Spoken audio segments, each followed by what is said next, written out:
주를 향한 노래가 꺼지지 않으니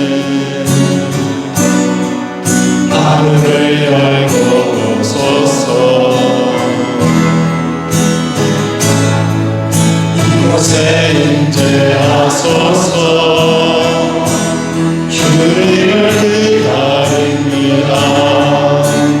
내 향기가 하늘에 닿으니 주여 임재하여 주소서.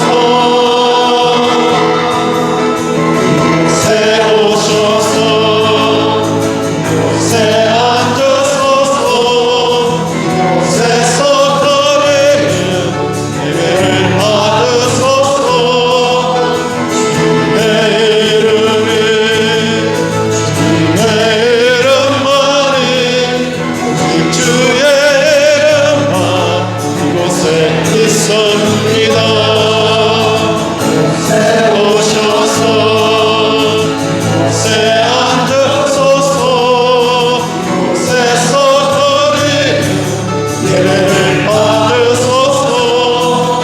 주님의 이름이 주님의 이름만이 오직 주의 이름만 이곳에 있습니다.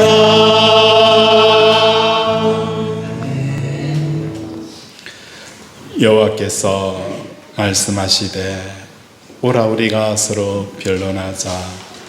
너희의 죄가 좀 같을지라도 눈과 같이 희어질 것이요 진홍같이 붉을지라도 양털같이 희게 되리라. 이 시간 하나님과 나만이 하는 죄를 회개하겠습니다.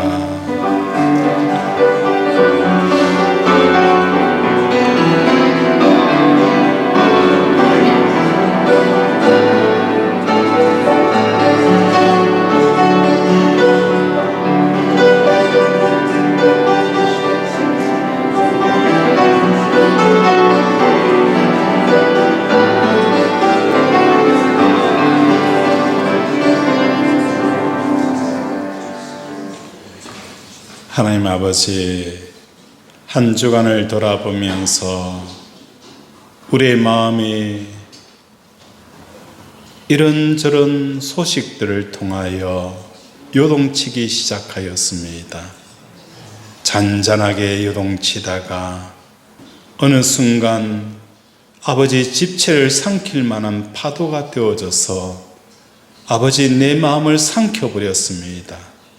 하나님, 오늘도 우리 사랑하는 권속들이 나의 반석 되신 하나님, 내가 요동하지 아니하리라 이 고백을 하지 못하였기에 오늘도 하나님 앞에 나와 싸우니 하나님, 세상의 물길에 요동치 않게 하여 주시옵시고 산이 움직이더라도 흔들리지 않는 믿음을 우리에게 허락하여 주시옵소서.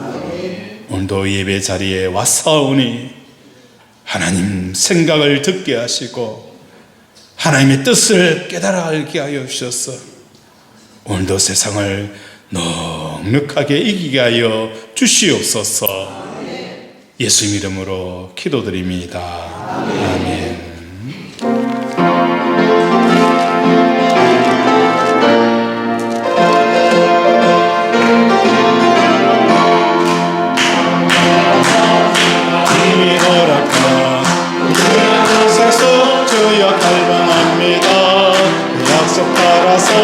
약속한 구원이 주여 내게도 어서 들어주소서. 예수의 사랑 예수의 사랑 하나님 결같이 내게 임하니 영광의 물결에 온전히 쌓여서 내 영혼의 기쁨 하려노도다. 주 내게 약속한 금빛 내려주시고 은혜의 저구름 건너편에 떠올라 귀한 징조가 내게 밝히 보이니 나의 힘을 다하여 주께 간구합니다. 예수의 사랑 예수의 사랑 하나님 결같이 내게 임하니 영광의 물결에 온전히 서여서 내 영혼의 기쁨 한량없도다. 은혜의 손앞이 지금 어떻게 내려 구원의 큰 강물 흘러차고 넘쳐서 내 주로 모든 죄 모두 씻어버리니 나 지금 은혜를 충만하게 받았네. 예수의 사랑 예수의 사랑 바다 물결같이 내게 임하니 영광의 물결에 온전히 서여서 내 영혼의 기쁨 한량없도다. 그 차고 넘치는 주의 은혜의 물결 힘차게 밀려와 내게 만족합니다.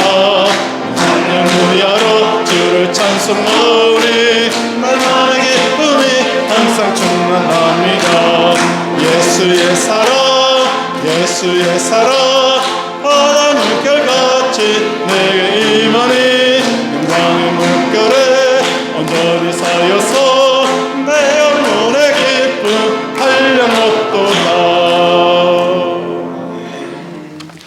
전능하사 천지를 만드신 하나님 아버지를 내가 믿사오며 그 외아들 우리 주 예수 그리스도를 믿사오니 이는 성령으로 잉태하사 동정녀 마리에게 나시고 본디오 빌라도에게 고난을 받으사 십자가에 못 박혀 죽으시고 장사한 지 사흘 만에 죽은 자 가운데서 다시 살아나시며 하늘에 오르사 전능하신 하나님 편에 앉아 계시다가 저리로서 산자라 죽은 자를 심판하러 오십니다. 성령을 믿사오며 거룩한 공의와 성도가 서로 교통하는 것과 죄를 사하여 쉬는 것과 몸이 다시 사는 것과 영원히 사는 것을 믿사옵나이다. 아멘.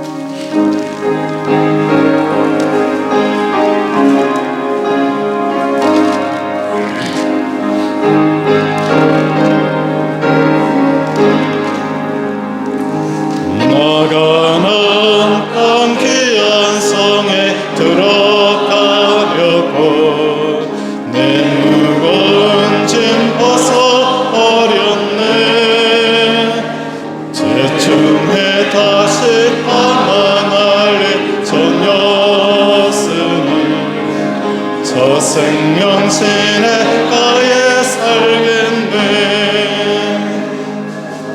길에 살겠네. 나 길에 살겠네. 저 생명신의 가에 살겠네. 길에 살겠네. 나 길에 살겠네.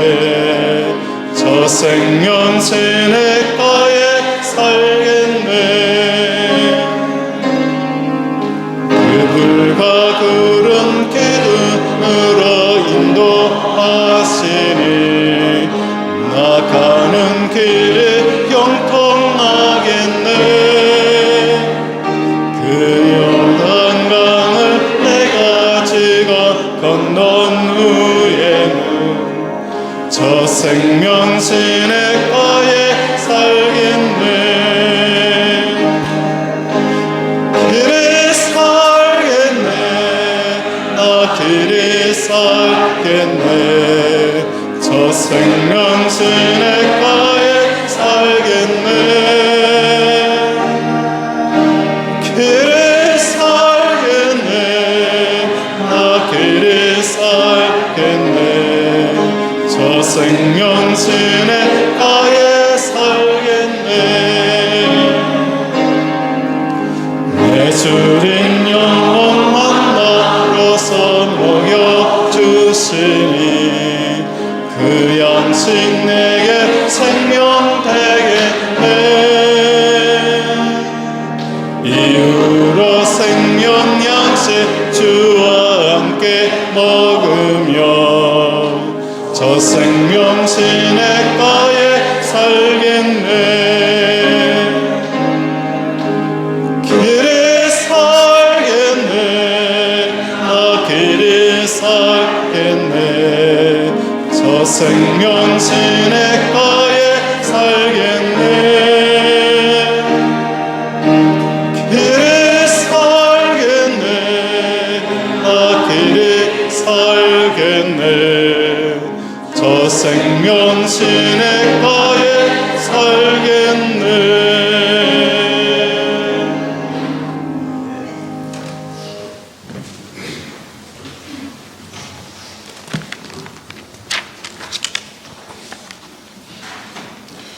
천지 만물을 창조하시고 우리 인생의 주관자 되시는 하나님 아버지, 언제 피어났는지 의식하지도 못할 만큼 아름답게 피어난 봄의 꽃들과 같이 우리 인생의 영원한 꽃으로 그리스도의 향기를 품고 이 땅에 가운데 오신 주님께 감사와 찬양과 영광을 올려드립니다.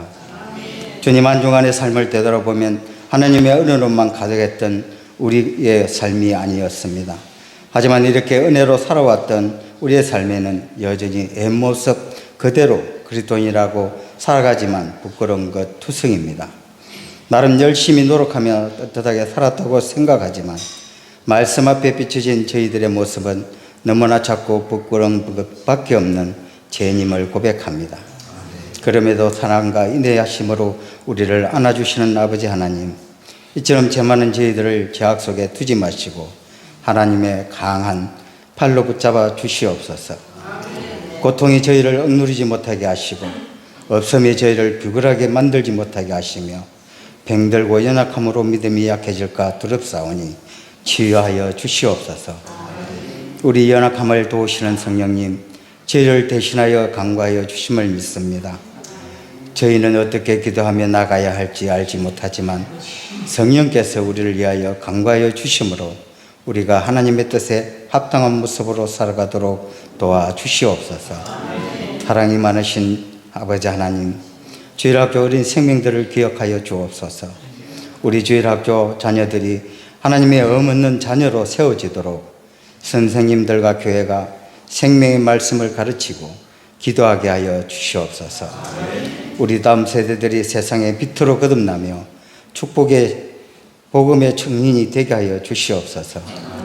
이 나라와 이 민족을 사랑하시는 하나님, 경제적으로 너무나 어려운 이 시대에 하나님 이 나라를 지켜주옵시고 의로 파업이 하루속히 가장 선한 방법으로 해결되기를 기도합니다. 정치가 분쟁과 분열 속에 인간의 힘으로 바벨탑을 쌓고자 하는 사단의 역사를 막아주시고 당리당략과 사리사욕에 눈이 멀어 올바른 정치가 무엇인지 분간 못하는 국회가 되지 않게 하여 주시옵소서. 특별히 이번 총선을 통하여 새롭게 뽑힌 믿음의 정치 지도자들을 통하여 정의가 실현되어가는 나라가 되게 하여 주시옵소서. 혼란과 혼탁, 부정과 부패는 떠나가게 하시며 하나님의 공의를 구하고 하나님을 두려워하며 국민을 사랑으로 섬기는 위정자들이 되게 하여 주시옵소서. 주님, 오늘 귀한 말씀을 전하실 목사님을 위하여 기도합니다. 이 시간 목사님 권능의 팔로 붙잡아 주셔서 성령 충만한 말씀을 증거하게 하시고 그 말씀이 우리의 심령 가운데 살아있는 말씀이 되게 해 주시옵소서. 목사님 목회와 가정에도 주님이 주시는 평안과 은혜가 넘치게 하시옵소서. 이 시간 예배를 위하여 수고하는 성도들 있습니다.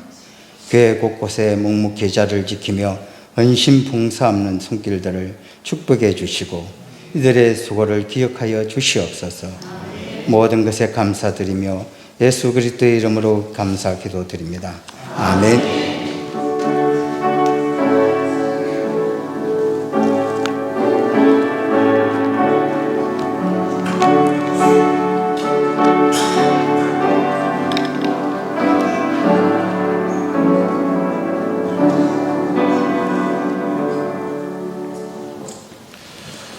성경 말씀은 요한계시록 3장입니다.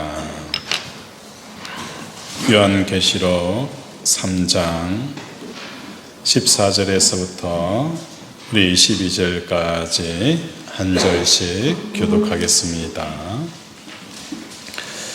요한계시록 3장 14절에서부터 22절 말씀 우리 한 절씩 교독합니다. 라오디게아 교회 사자에게 편지하라.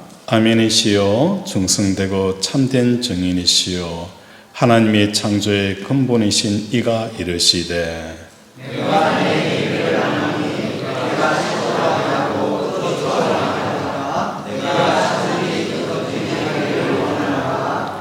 내가 이같이 미지근하여 뜨겁지도 아니하고 차지도 아니하니 내 입에서 너를 토하여 버리리라.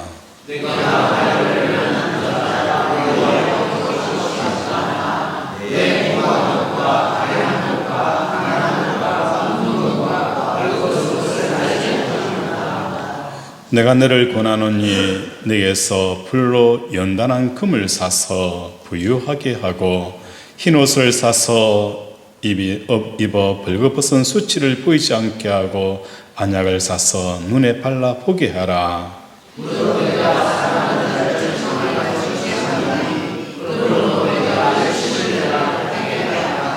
볼지어다 내가 문 밖에 서서 두드리노니 누구든지 내 음성을 듣고 문을 열면 내가 그에게로 들어가 그와 더불어 먹고 그는 나와 더불어 먹으리라.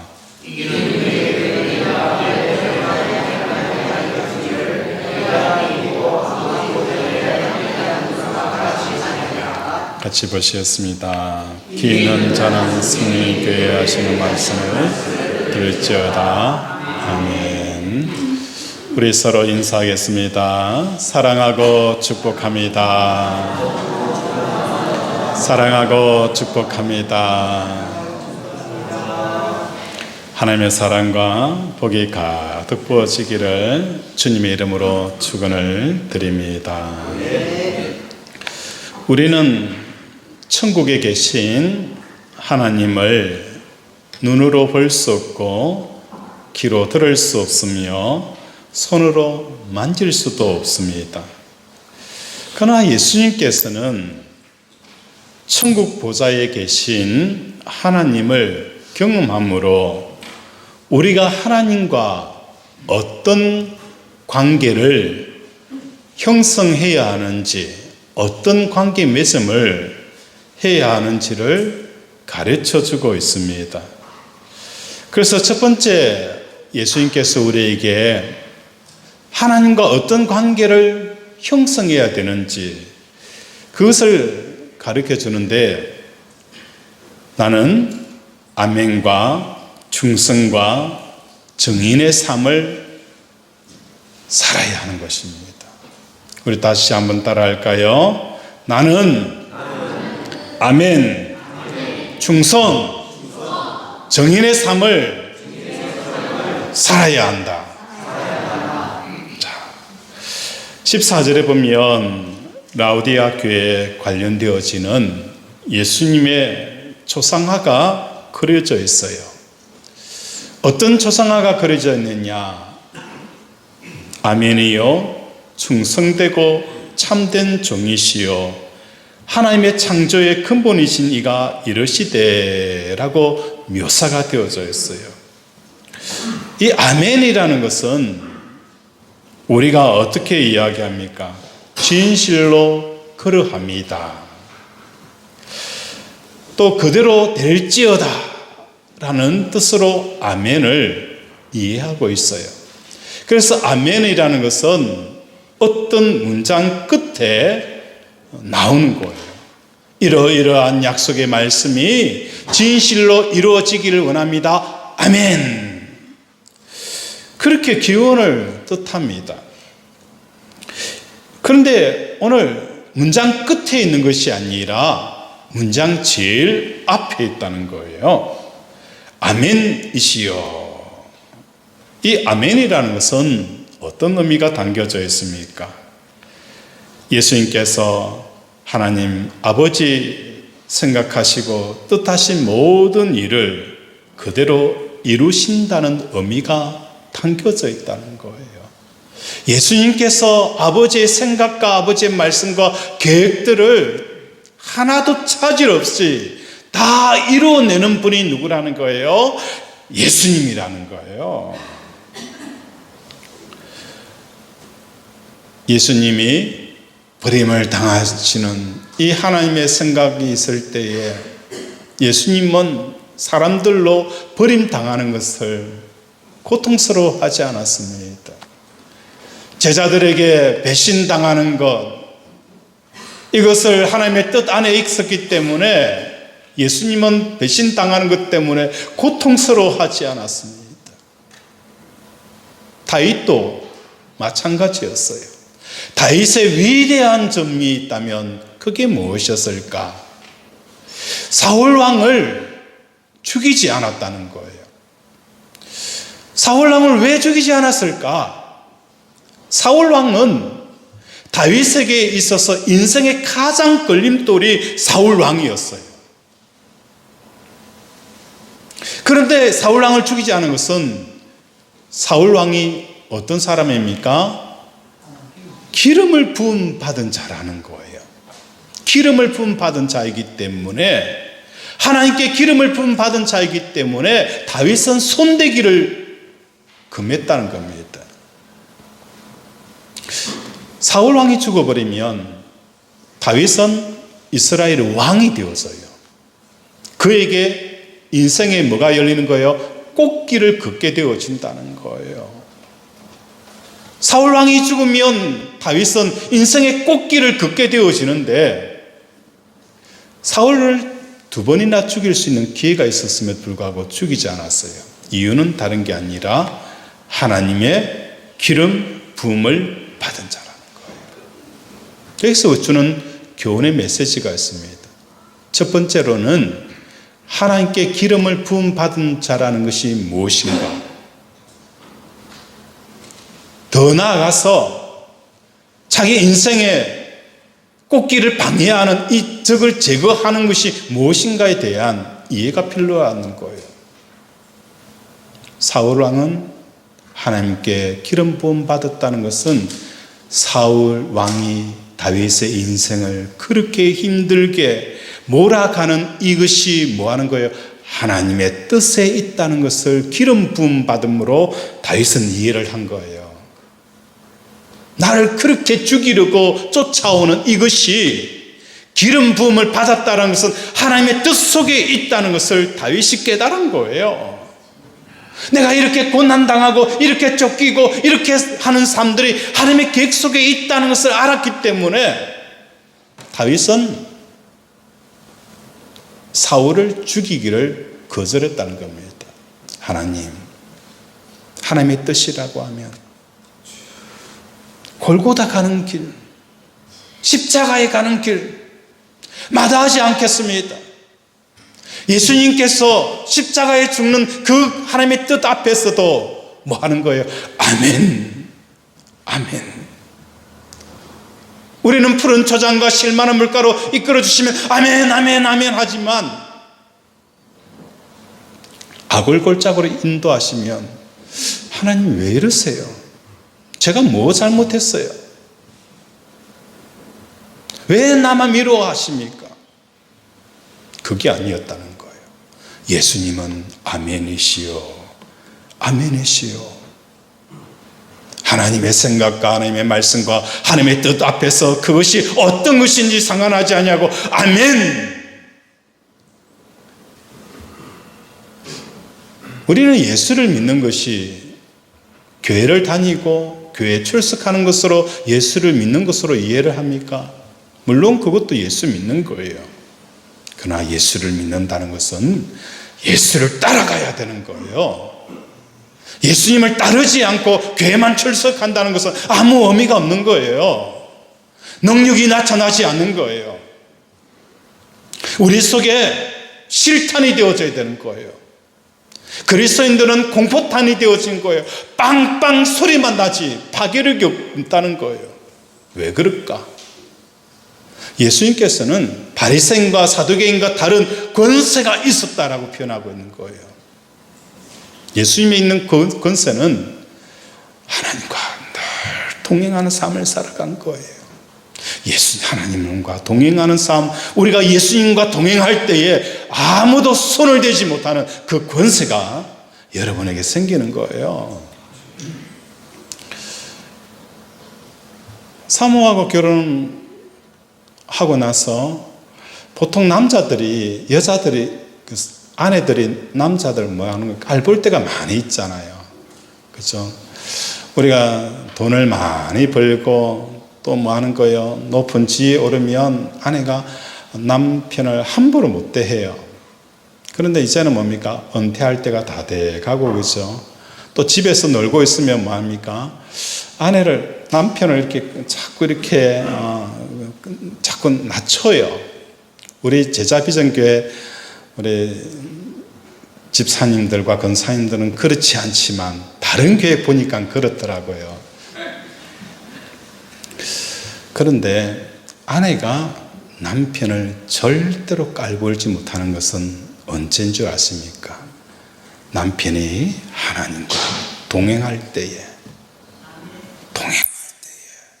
그 돈을 벌지 못하지만 은퇴를 하였지만 감히 범접하지 못하는 이 권세가 나타나게 되어지는 거예요. 남편의 기도하는 그 기도의 손을 놓지 않을 때에 아무리 아내가 똑똑하더라도 남편을 함부로 하지 못하는 거예요. 아내도 마찬가지예요.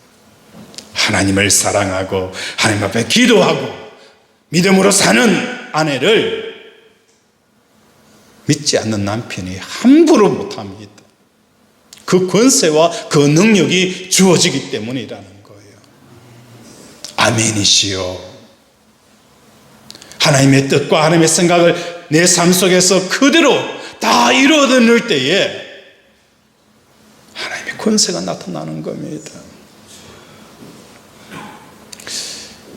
이것이 우리의 삶이 되어져야 되는 거예요.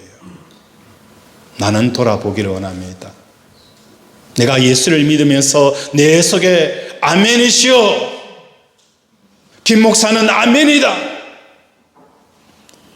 우리 장로님은 아멘입니다. 우리 권사님은 아멘입니다. 아멘이 되어지는 삶이 뭡니까? 예수를 믿는 것이고 예수를 따르는 것이고 하나님과 바른 관계를 형성하는 거예요. 우리 고린도후서 1장 20절을 한번 찾아볼까요? 고린도후서 1장 20절. 고린도후서 1장 20절. 우리 같이 한 목소리로 읽겠습니다. 고린도후서 1장 20절 시작.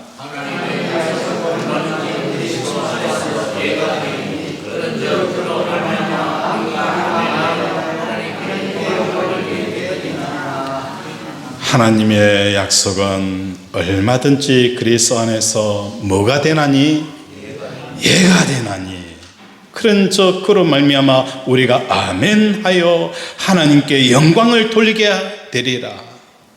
예수님은 하나님의 생각과 하나님의 계획에 대해서 언제나 뭐예요?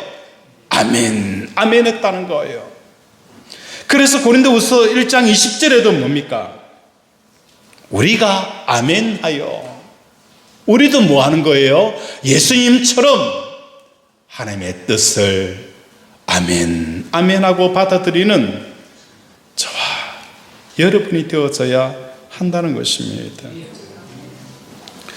예수님께서는 조금의 틈도 없이 아버지의 뜻과 생각을 아멘으로 받아들이고 계시고 있습니다. 그래서 하나님 아버지의 뜻과 생각은 예수님을 통하여서 이 땅에 이루어지게 되어지는 것입니다. 또 두 번째로 우리에게 말씀하고 있는 것은 무엇입니까? 첫 번째로는 아멘이요. 두 번째는 또 뭐라 표현되어지는 거요? 충성되고라고 표현되었어요. 이 충성이라는 게 무엇이냐? 여호수아 14장 7절에 보면 내 나이 40세에 여호와의 종 모세가 가데스 반야에서 나를 보내어 이 땅을 정탐하게 하였으므로 내가 성실한 마음으로 그에게 보고하였고 나도 함께 올라갔던 내 형제들은 백성에게 간담을 놓게 하였으나 나는 내 하나님 여호와께 뭐 하였다는 거예요? 충성하였다라고 표현하고 있는 거예요. 갈렙이 하나님 앞에 뭘 하였다는 거예요? 충성하였다는 거예요. 이 충성이라는 게 뭘 말하는 것인가? 하나님께서 이스라엘 백성들을 통해서 가나안 땅을 점령하라. 가나안 땅을 점령하려고 하니까 그 가나안에는 7 족속이 있었어요. 아낙 자손들이 있었어요. 그들의 손에 들려져 있는 무기는 최첨단의 무기가 달려져 있었어요. 정탐을 하고 보고를 하기를, 야, 과연 젖과 꿀이 흐르는 땅이지만 그곳에는 안악 자손이 있어서 우리가 그들을 차지하지 못할 것이다. 그들을 우리는 이기지 못할 것이다. 우리는 그들의 밥이라는 거예요. 현실의 갭이 너무너무 크다는 거예요. 약속과 현실의 문제가 갭이 너무너무 크다는 거예요. 이 너무너무 큰 갭 앞에서도 모세와 갈렙은 뭐 하는 거예요? 갈렙은 하나님 앞에 충성되었다는 거예요. 하나님께서 차지하리라 그 약속의 말씀을 가지고 현실의 갭을 뛰어넘는 자들이 뭐 하는 거예요? 충성되었다라고 표현되어져 있는 거예요. 오늘 우리 사랑하는 권속들의 삶 가운데 예수님이 아멘이시여 충성된 정인인 것처럼 저와 여러분도 이러한 관계 맺음을 할 수 있는 저와 여러분이 되어지기를 바랍니다. 사울 왕은 사무엘상 15장 26절에 보면 하나님의 말씀을 버림으로 하나님께서 왕을 버리셨다라고 말씀합니다. 사울 왕이 왜 하나님의 말씀을 버렸을까? 그 이유가 있다는 거예요. 첫 번째로는 하나님의 말씀을 버린 이유는 다른 게 아니에요. 첫 번째로는 백성들을 보한 거예요. 자기가 왕이 되었기 때문에 백성들은 뭘 요구하는 거예요? 실적을 요구합니다. 당신을 왕으로 세웠으니까 왕으로서의 실적을 우리에게 보여달라. 이것이 뭡니까? 사울이 가지고 있는 딜레마였어요. 하나님의 말씀대로 하자니 모든 소유를 다 죽여버리면 실적이 없는 거예요. 실적이 없는 상태에서 이스라엘 백성들 앞에서 뭐 하는 거예요? 존귀와 영광을 얻을 수가 없는 겁니다. 사울 왕은 실적을 바라보는 백성들을 위해서 하나님 말씀을 버린 것입니다. 그러나 예수님은 오직 하나님만을 바라보고 아멘이시여 충성된 증인의 삶을 살았던 것처럼 저와 여러분도 이러한 삶을 살기를 바랍니다. 아멘. 세상에 만물, 나비 한 마리, 벌 한 마리, 산과 들에 있는 모든 꽃조차도 아버지의 생각을 통해서 창조되어졌습니다. 아버지께서 생각하시자마자 예수님께서는 그 생각을 아멘으로 받아들이셨고 모든 피조물은 예수님을 통하여서 이 세상에 나타나게 되어진 것입니다. 그래서 요한복음 1장 3절에 보면 만물이 그로 말미암아 지은 바 되었으니 지은 것이 하나도 그가 없이 된 것이 없느니라. 하나님의 그 계획을 예수님은 어느 순간이라도 아멘 아멘 하고 받아들이게 되어지니까 지은 것이 하나도 그가 없이 된 것이 없느니라. 이게 요한복음 1장 3절에 나타나 있는 말씀이라는 거예요. 사도 바울도 선교를 하면서 아멘의 역사들이 일어났어요. 40에 관한 매를 맞고 동족의 위험과 추위와 자지 못한 것과 난파의 위험과 그 모든 고난을 겪으면서 그가 낳았던 이 아멘의 역사는 무엇을 만들어낸 거예요? 빌립보 교회를 형성이 되어진 거예요. 데살로니가 교회가 세워진 거예요. 이 빌립보 교회는 어떤 교회입니까? 극심한 환난과 고통 속에서도 기뻐하는 이 삶을 살았다는 거예요. 극심한 환난과 핍박 속에서도 기뻐하고 감사하는 그 교회가 만들어졌다는 거예요. 누구를 통해서? 한 사람이 사도 바울을 통해서 아멘하는 삶을 통해서 빌립보 교회가 이 땅에 창조가 되어진 거예요. 이 땅에 나오게 되어진 거예요. 데살로니가 교회도 마찬가지였어요. 쫓기고 도망 다니면서 복음을 전한 그 데살로니가 교회는 극심한 가뭄 가운데서도 예루살렘 교회를 위해서 넘치는 연보를 하였던 교회가 데살로니가 교회였어요. 이 세상의 언어로, 이 세상의 관점으로 이해할 수 없는 이러한 새로운 교회가 이 땅에 세워지는 역사가 일어났다는 것입니다. 우리가 자녀를 위해서 이런 기도를 합니다.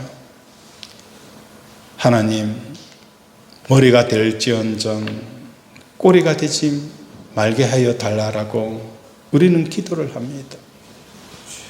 물론 그런 기도도 해야 합니다.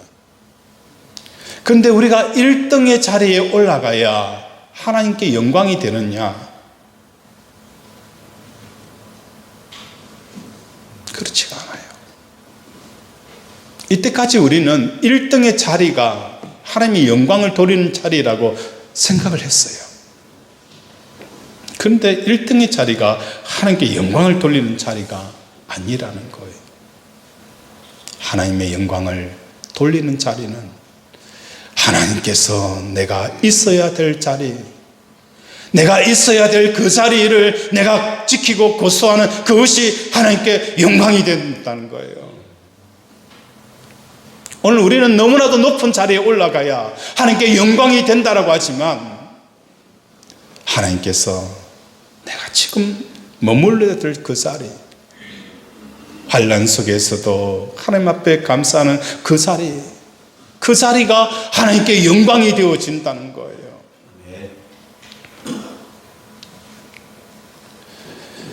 이런 예의 바탕으로 라오디아 교회 관련한 예수님의 모습이 묘사되어져 있는 것이 무엇인가를 살펴보고자 합니다. 라오디게아 도시는 지금 튀니기의 내륙에 속한 도시로서 에게의 연안인 항구 도시였던 에베소에서 약 160km 떨어져 있는 곳에 위치한 것이 라오디게아 도시였습니다. 이런 라오디아 도시에서는 에베소의 그 출발한 물자들이 내륙으로 이동하는 길목에 위치한 무역의 요충지가 라오디게아 도시였습니다. 라오디게아 도시는 양모 산업이 중심이었고 무역의 요충지인 만큼 금융업이 굉장히 발달하였습니다. 특이하게도 의학교가 세워져서 안약으로 유명했습니다. 라오디게아는 물 사정이 좋지가 않았어요. 그래서 16km 떨어져 있는 골로새에서 냉수를 공급받게 되어지고 11km 떨어져 있는 히에라폴리스 온천수에서 따뜻한 물을 끌어오는 이런 일을 공사를 진행하게 되어집니다. 그래서 16절에 보면 내가 이같이 미지근하여 뜨겁지도 않냐고 차지도 않냐니 내 입에서 너를 토하여 버리리라는 이 말씀의 배경이 되어지기도 했습니다. 골로새에서 출발하는 그 차갑고 시원한 안반수의 물은 16km를 흘러오면서 미지근하게 되어집니다. 헤라폴리스에서 온 그 온천수, 뜨거운 온천수는 어느 순간 이 라오디아에 오면 미지근하게 되어지는 거예요. 그래서 라오디아 사람들은 이 미지근한 물을 마실 때에 어떤 느낌을 받느냐? 토하고 싶은 거예요. 토하고 싶은 거예요.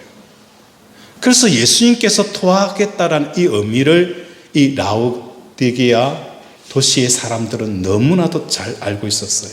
그렇지만 이 물을 마시지 않으면 죽기 때문에 토할 것 같은 이 물을 마시게 되어진다는 것입니다. 여기서 우리가 한 가지 오해를 하고 있는 부분이 있는데, 내가 이같이 미지근하여 뜨겁지도 않냐고 차지도 아니하니 내 입에서 너를 토하여 버리리라는 이 말씀에 대한 오해가 있어요. 본문에 언급되어져 있는 이 차가움이라는 것은 사람의 관계에서 드러나야 할 태도가 차가움입니다.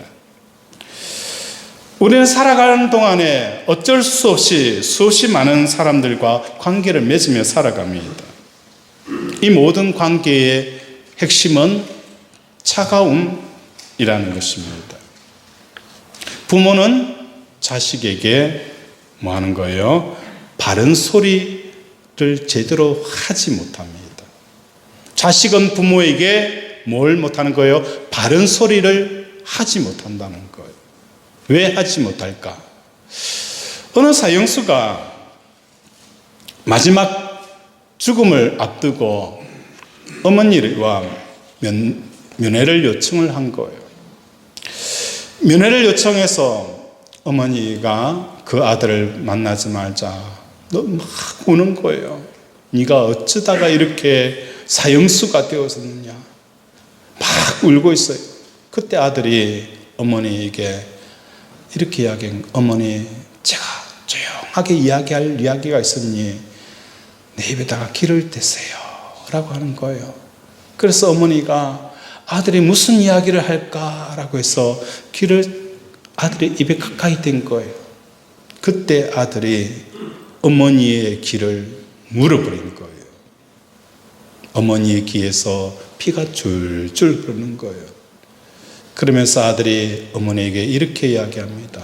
어머니, 내가 이렇게 되어진 것은 어머니 때문입니다. 내가 어릴 때에 길에서 떨어져 있는 그 지갑 주워왔을 때에 왜 남의 거 주워오느냐라고 따끔하게 왜 말씀하지 않았습니까?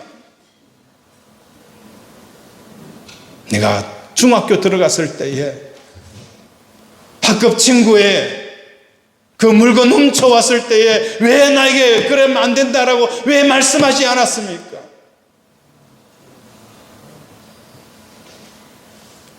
그렇게도 당연한 것처럼 저는 여겼습니다. 엄마 입장에도 마찬가지잖아요. 아들이 어떻게 돈을 벌어오든지 돈만 많이 벌어오면 되잖아요. 그것이 아들을 사형수로 만들었다는 겁니다. 자식에게 똑바르게 말을 할 수 없는 이유, 뭔가 가정에 보탬이 되니까, 뭔가 돈을 벌어오니까 따끔하게 이야기를 할 수 없는, 이게 뭔 거예요? 사람의 관계는 차가움이라는 거예요. 차가움이라는 것은 미워하라는 것이 아니에요. 중립적인 위치에 서 있어야 된다는 거예요. 충고를 하더라도 이게 저게 엮여 있으면 바른 소리를 못 하는 거예요.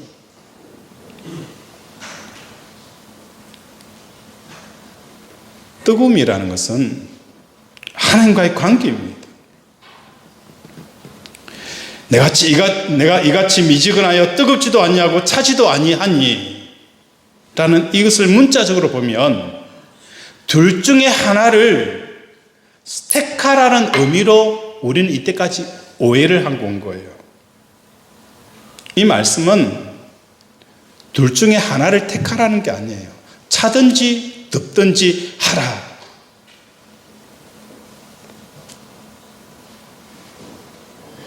사람을 대할 때에 뜨거움으로 대하지 말고 차가움으로 대하고, 하나님에 대해서 차가움으로 대하지 말고 뜨거움으로 대할 수 있어야 한다는 이런 의미입니다.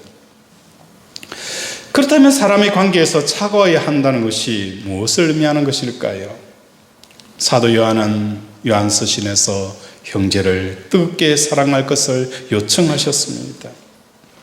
야고보 기자도 마찬가지고 다른 서신서에서도 마찬가지입니다.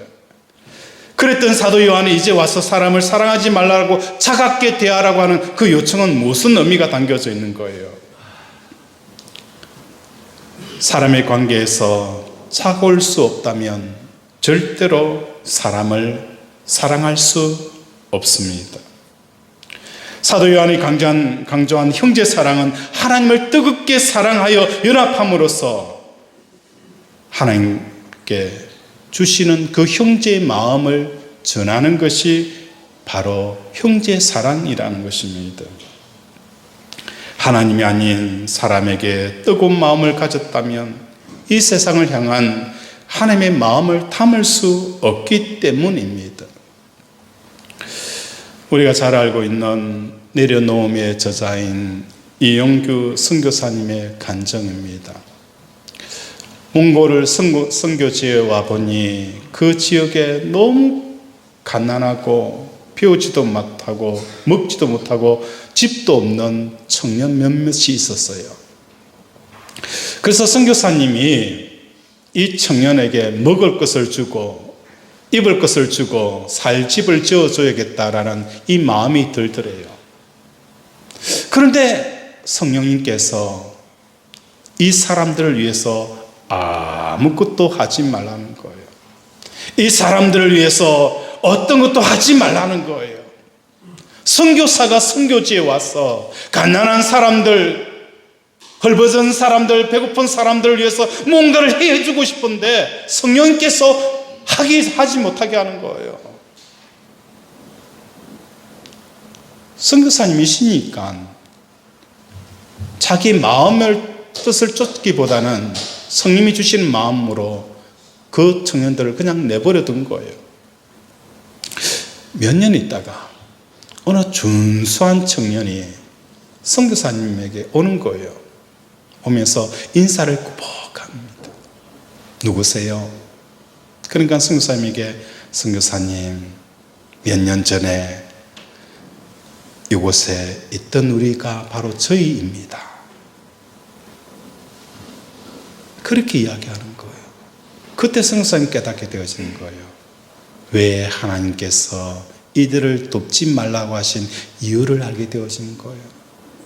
그들이 그 극심한 가난과 배고픔에 견디지 못하여서 다른 동네에 가가지고 그곳에서 열심히 공부하고 열심히 일해서 누구보다도 떳떳하게 당당하게 성공하여 돌아온 겁니다.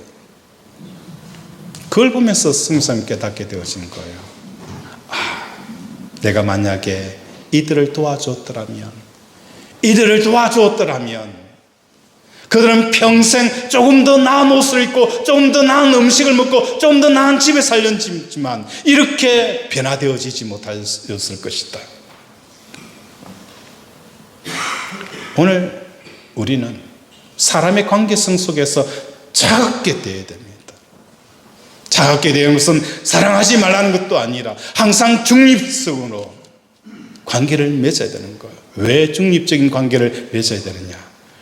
하나님의 생각과 하나님의 뜻을 드러내기 위해서 항상 우리는 중립에 서 있는 이런 자들이 되어져야 한다는 것입니다. 우리 17절 한번 읽겠습니다. 시작.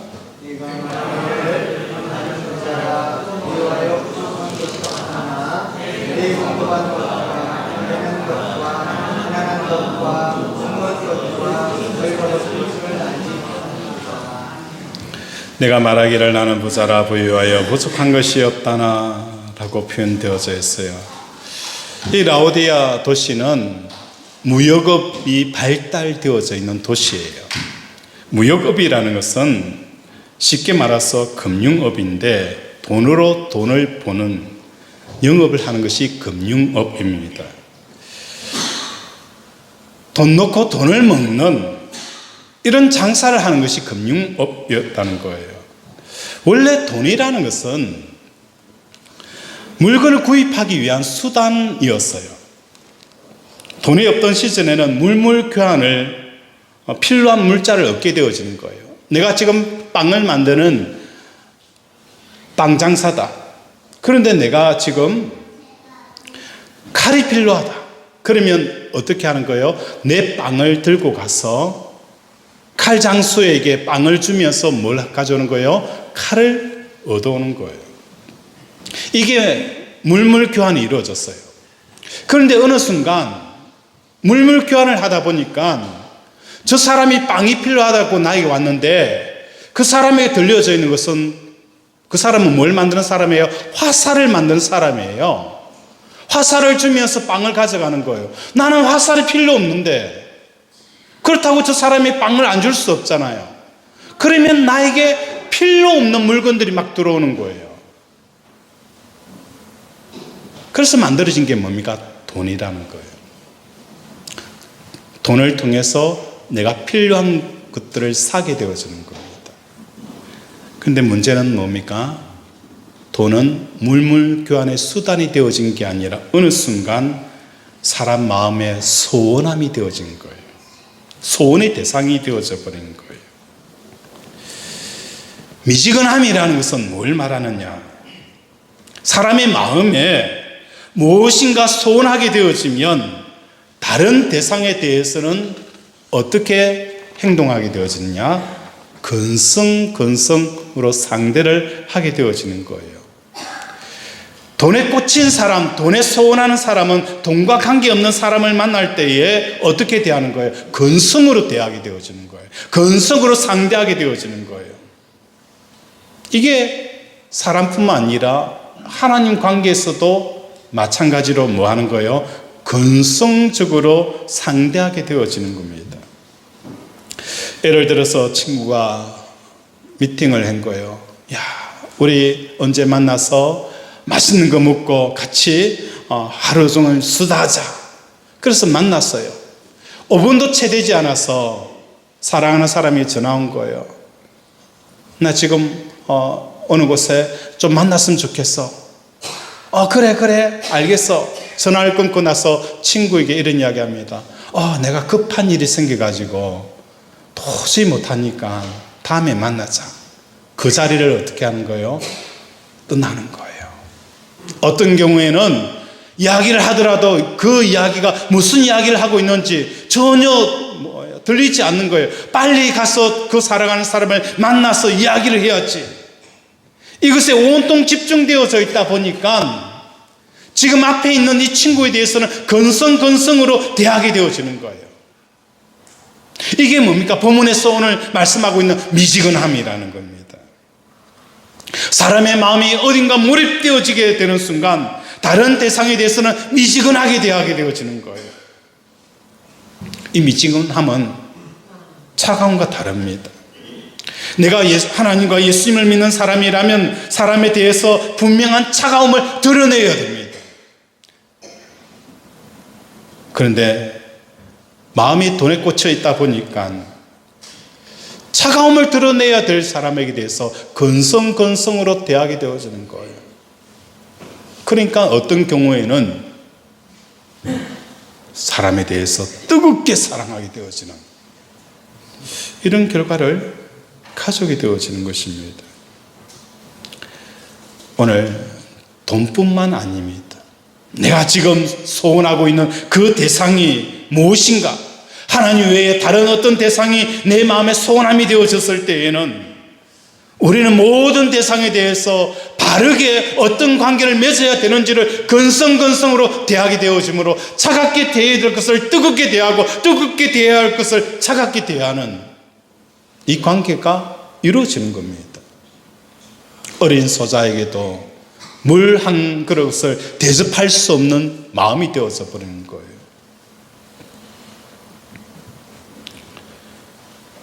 예수님께서는 돈에 꽂혀버린 이 라오디아 교회 성도들에게 이렇게 말씀합니다. 내 공고한 것과 가련한 것과 가난한 것과 눈먼 것과 벌거벗은 것을 알지 못하노라. 공고함이라는 것은 텔라이포스라는 단어를 쓰는데 이 공고함은 전쟁 이후에 모든 것이 황폐화되어져 있는 이 상태를 표현하고 있는 겁니다. 내가 미지근하여 하나님 외에 다른 것에 꽂혀 있는 내 삶은 내 삶 속에 뭘 가져오는 거예요? 공고함을 가져오는 겁니다. 아무리 사람에게 관계를 유대하더라도 그 관계는 아무 의미가 없더라는 거예요. 정말 의미가 없어요. 한순간에 백지장이 되어져 버리더라는 거예요. 일평생 사온 그 모든 것도 한순간에 백지장이 되어져 버린다는 거예요. 휴지 조각이 되어져 버린다는 거예요. 이게 공감이라는 거예요. 말씀을 정리합니다. 오늘 교회를 향하여서 주시는 메시지, 우리가 어떻게 하면 하나님과의 관계를 맺을 수 있는 그 길은 다른 게 아니에요. 아멘. 하나님, 내 삶에 예수님처럼 아멘이 이루어지길 원합니다. 충성된 자들이 되어지길 원합니다. 내가 하나님의 약속에 대해서 정인된 삶을 살아가기를 원합니다. 보라, 나를 보라, 나를 보라. 나를 통하여서 하나님의 뜻이 이 땅에 이루어지는 것을 드러내는 그 정인이 되어져야 되는 거예요. 뿐만 아니라 사람에 대해서는 차갑게 대해야 됩니다. 차갑게 대한다는 것은 미워하는 게 아니에요. 관심을 갖지 말라는 게 아니에요. 항상 중립했어서 하나님을 뜨겁게 사랑하는 가운데 하나님의 뜻 주시는 이 마음들을 언제든지 전할 수 있는 이 관계 형성을 말하는 것입니다. 엮이고 섞여 있다 보면 이런 말 하고 싶어도 하지 못하는 거예요. 사형수의 어머니처럼 자식에게 충고 한마디 못하고 끌려가는 삶을 살아가는 거예요. 이러한 삶을 살아내는 저와 여러분이 되어지기를 주님의 이름으로 축원을 드립니다. 말씀을 생각하며 함께 기도하기를 원합니다. 하나님, 오늘도 우리에게 주시는 말씀처럼 아멘이시요 충성된 참된 정인인 삶을 우리가 살게 하시고 미지근한 삶이 아니라 하나님에 대해서는 뜨겁고 사람들에겐 차갑게 아버지 느끼는 이 관계의 형성을 바르게 할 수 있는 우리들이 되게 해달라고 이 시간 주여 삼창 부르고 기도합니다. 주여 주여 주여. 아버지 우리를 사랑해 주시옵소서. 우리를 긍휼히 여겨 주시옵소서. 아버지 오늘도 무엇인가 사로잡혀서 아버지 충성되고 아멘이시오 충성과 증인의 삶을 살게 하여 주시옵소서. 우리가 예수를 믿는다고 하면서도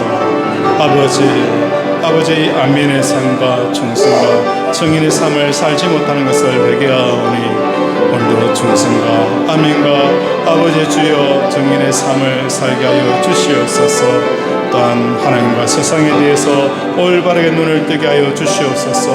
아버지 오늘도 우리는 아버지 우리의 마음에 꽂혀버린 소원들이 있습니다. 아버지 꽂혀버린 그 아버지 소원의 대상들이 있을 때에 우리가 대하는 모든 것들은 미지근함입니다.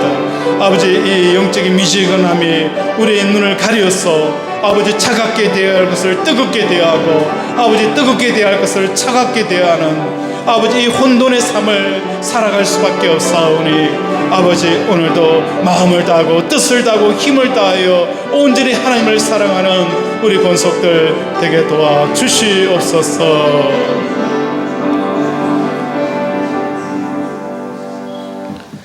하나님 아버지 오늘도 우리에게 말씀을 주심을 감사합니다. 이 말씀 붙들고 아버지 믿음으로 사는 삶이 무엇인가를 아버지 우리의 삶 속에 체험케 하여 주시고 이러한 삶을 살게 하여 주시옵소서. 아픈 곳에 손을 얹습니다. 그가 찔림은 우리의 허물 때문이요 그가 상함은 우리의 죄악 때문이다. 그가 징계를 받음으로 우리는 평안을 누리고 그가 채찍에 맞음으로 우리는 나음을 받았도다. 하나님 오늘도 우리의 환부에 믿음으로 손을 얹어 싸우니 암덩어리가 녹아내리게 하시고 아버지 호흡기 질환 치유되겠지어다. 아버지 피부병 나을지어다. 불면증 불안증 각종 암 내부종 주여 치유될지어다. 혈관병 갱년기 부인 불면증 하나님 또한 위 속에 있는 모든 천공 깨끗하게 치유될지어다. 오늘도 우리를 치료하여 주심을 감사드리오며 예수 이름으로 기도드립니다. 아멘.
있니? 네가 가는 그 길 절대 헛되지 않으니 나와 함께 가자. 앞이 보이질 않아도 나아가 주겠니? 이해되질 않아도 사랑해 주겠니? 너의 눈물의 기도 잊지 않고 있으니 나의 열심으로 이루리라.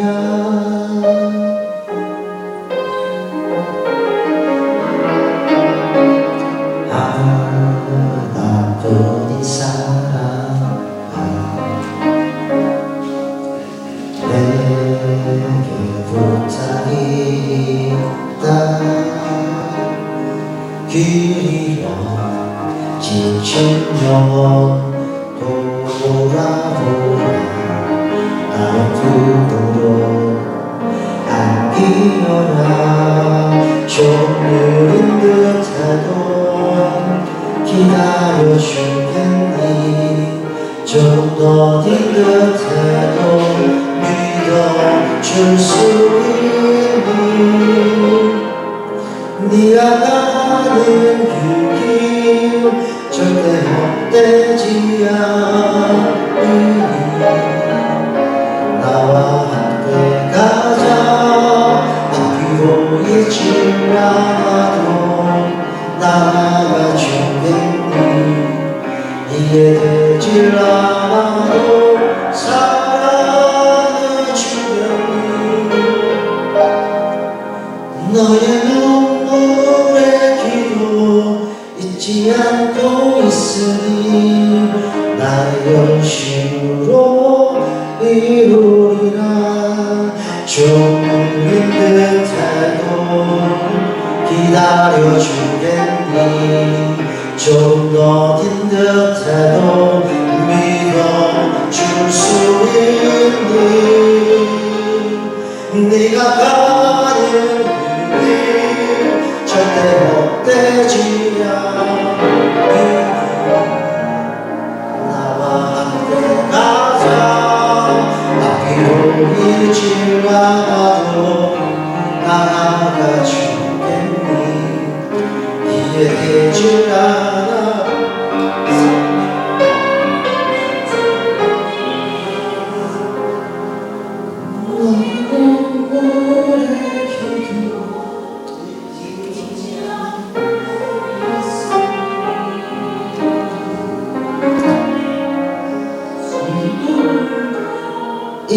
이루리라.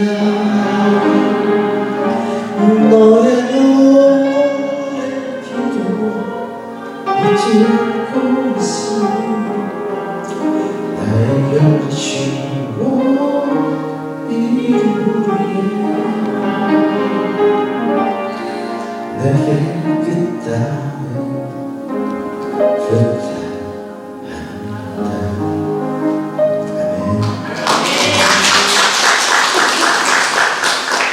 기도하겠습니다.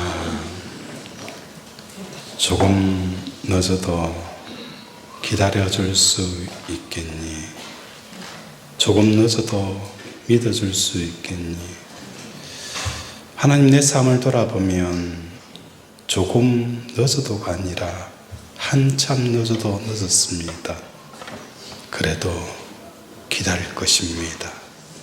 한참 늦게 오시더라도, 한참 늦게 이루시더라도 저는 하나님의 선하심을 믿을 것입니다. 이 고백을 드리는 우리 사랑하는 권속들의 심령 복되게 하여 주시옵소서. 하나님, 오늘도 11조로 감사로 전도로 선교로 주정원금으로 일천번제로 작정금으로 아버지 드린 손길마다 하나님께서 복되게 하여 주시옵소서. 진짜 우리 제자비전교회 성도들은 예수 믿는 게 뭔지, 예수 따라가는 게 뭔지 아버지 알게 하여 주셔서 매일매일 삶 가운데 아멘이시오. 하나님의 뜻과 계획이 어떤 환경의 갭을 뛰어넘고 아멘의 삶을 살아가게 하여 주시어서 만물이 우리를 통해서 세상이 알 수 없는 언어들과 사랑들과 믿음들이 표현되어지는 믿음의 모델이 되어지는 교회가 되게 하여 주시옵소서.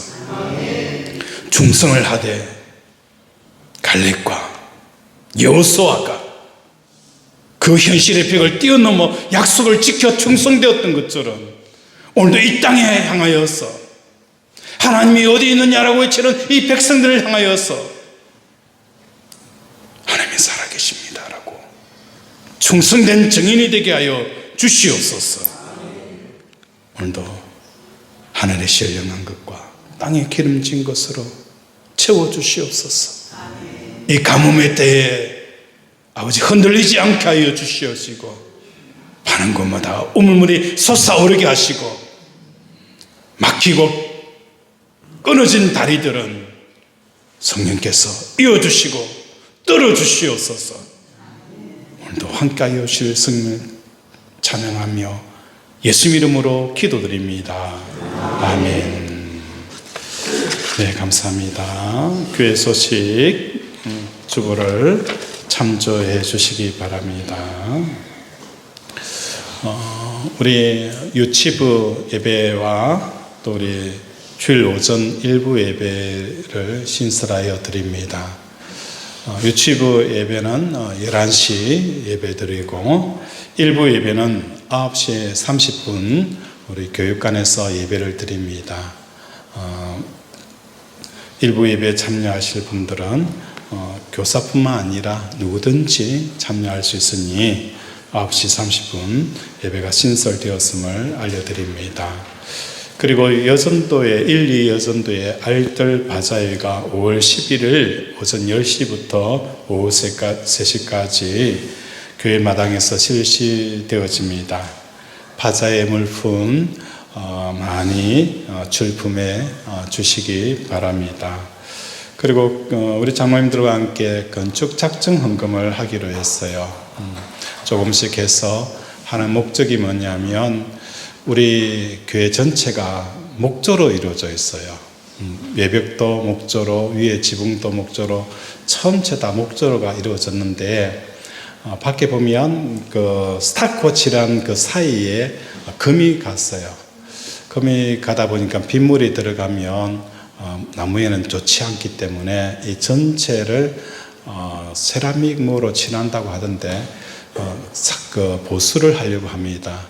그래서 이 건축 작정 헌금은 우리 교회 외벽 공사를 위해서 장로님들과 함께 작정을 하기로 했습니다. 다음 주부터 한정되어진 게 아니고 조금씩 여러분들이 매해마다 해주시면 모아지는 대로 교회 공사를 시작하려고 하니 기도해 주시기를 바랍니다. 그리고 또 우리 유치부하고 유초동부를 위해서 많이 기도했어요. 우리 선생님들을 위해서도 기도해 주고 우리 아이들을 위해서 많이 기도해 주세요. 우리 제자 비전 교회를 통해서 우리 주일학교가 놀랍게 역사하실 거예요. 그래서 우리 주일학교를 위해서 또 환경과 영적인 진리와 또 모든 교육들이 믿음 안에서 잘 이루어질 수 있도록 기도해 주시기를 바랍니다. 우리 다 함께 일어나서 배성하고 축도함으로 마치겠습니다.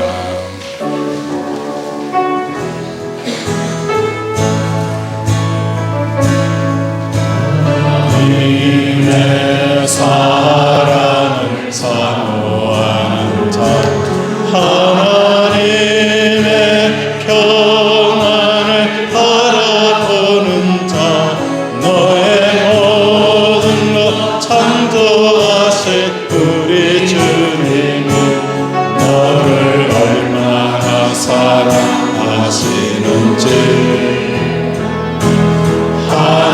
하나님께 찬양과 경배하는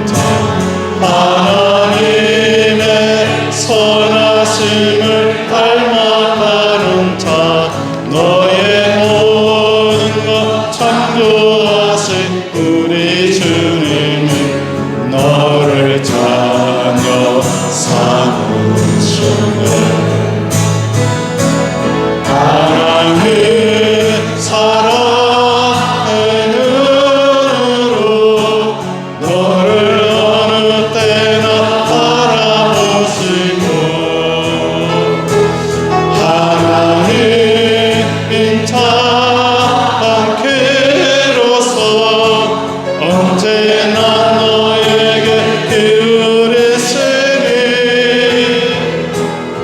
어둠에 빨간 빛을 비춰주시고 너의 작은 시름에도 온갖하시니 너는 어느 곳에 있든지 주를 향하고 주만 바라보지라.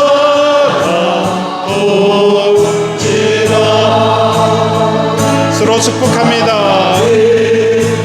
사랑의 눈으로 너를 어느 때나 바라보시고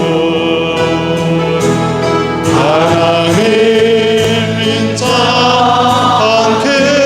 않기로서 언제나 너에게 기울이시니 어둠에 빨간 빛을 비춰주시고 너의 작은 시름에도 응답하시니 너는 어느 곳에 있든지 주만 향하고 주만 바라보시라. 주만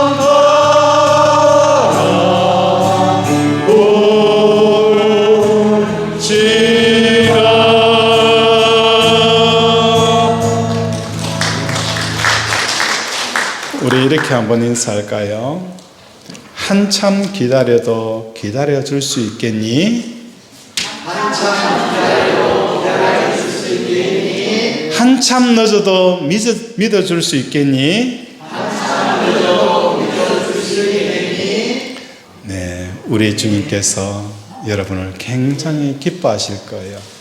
이런 삶을 살아가기를 바랍니다.